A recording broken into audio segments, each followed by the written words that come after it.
Good afternoon. My name is Efernstrom. I'm a student at Aspen University. This short video presentation is prepared for our module on activity-based teaching and simulation. There are a few different elements to this presentation. First, I will discuss the use of mental imaging when teaching motor skills. Next, I'll share interprofessional case scenario that can be used in an undergraduate program and the elements to consider when creating this case study.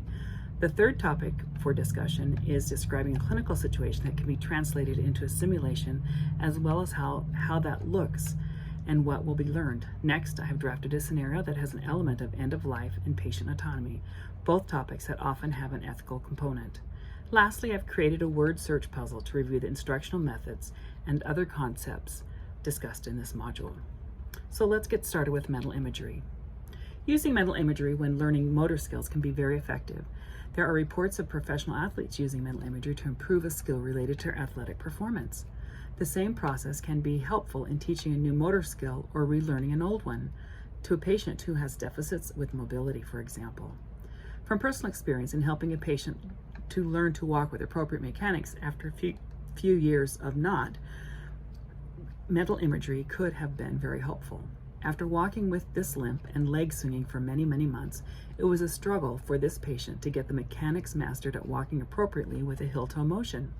With a few slow, deliberate steps, the patient could follow the correct mechanics, but without thinking about each individual movement in taking a step, it was easy for the patient to slip back into limping and not even realize it. Facilitating this patient to close their eyes and see themselves walking with exact precision and ease could have likely helped to change the mind's muscle memory in a shorter period of time and with less struggle. Our next talk is about clinical practice, how we are always in communication with other disciplinary teams. Learning these skills is invaluable. The scenario I've drafted to encourage interdisciplinary communication is about a patient refusing care, specifically a dressing change. The patient is a 60-year-old male who was hospitalized with a foot infection encompassing the entire ball of his foot. Due to neuropathy, he was experiencing no pain from this wound. The patient's medical history includes uncontrolled diabetes, end-stage kidney disease, and he has been on outpatient hemodialysis for the past 6 months. Upon admission, he was taken to the OR for a wound debridement.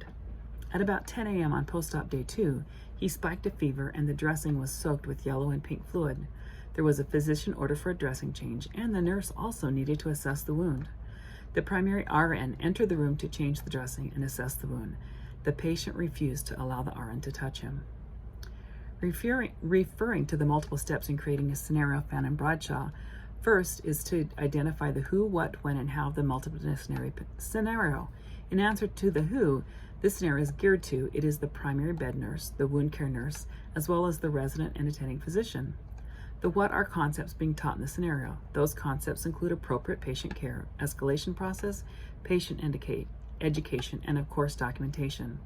The why is because it is a rather common situation. Refusal of care can and does happen with many patients.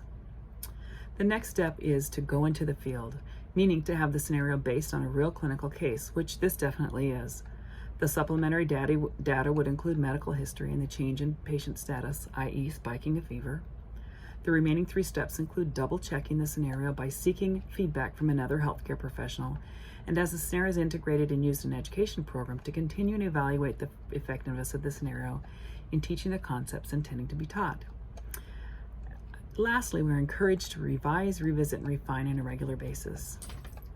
Teaching is fluid, and as educators, we should always be willing to listen to feedback and be making improvements to our curriculum. Next, let's move into a clinical situation that being used as a simulation exercise, as well as what type of simulation would be utilized and what psycho, motor, and cognitive skills would be hoped to achieve.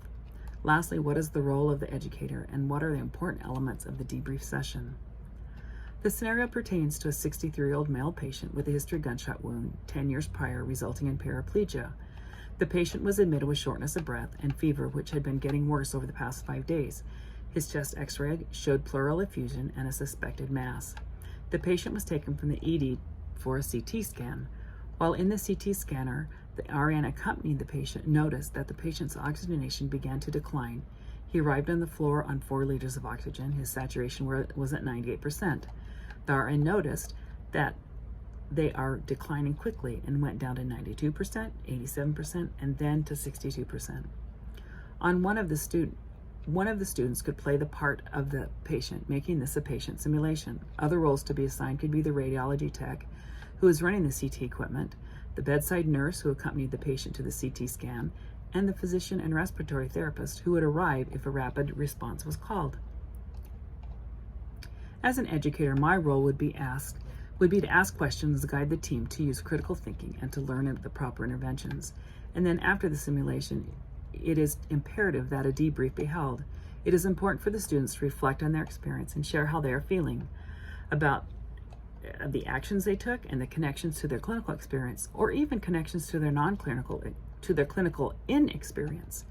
Importantly, the facilitator should create an environment for the debrief that is safe for all to share and feel supported. Next, let's move on to ethics. The scenario that I will describe is about end of life and patient autonomy. These are often tough situations for a nurse, family, and physicians. The scenario I drafted involves a patient with stage 4 pancreatic cancer who has been through many months of chemo and radiation therapies. He expressed to the RN late in the afternoon that he is tired of fighting and does not want to continue treatment. The patient then declined throughout the night. The next morning, the same nurse returned to care for the patient, and the patient's wife was already at the bedside. The oncologist came to see the patient and discussed with the wife a new experimental treatment that was available if she wanted to try this option. The wife, not wanting to give up, said, "Yes, please, we must try." Since the patient was now obtunded and not communicating, the wife would be the one to sign the consent. Seeing the desperation of the wife, the RN wondered if she should share her conversation with the patient or keep it to herself. After all, if the treatment worked, wouldn't the patient be glad? Nurses, especially those in critical care areas, can benefit from discussing these types of scenarios and to really evaluate their own personal feelings and biases before they are put into this type of situation that calls into question a patient's autonomy. And lastly, I wanted to share a word search that I created to help review the instructional methods and terms found in our readings and assignments. Here's just a picture of the word search. The words are not listed. I've listed definitions of the words that need to be created, and then I have actually a number of bonus words. So I will include a copy of this with my assignment paper that links to my YouTube video. Thank you very much.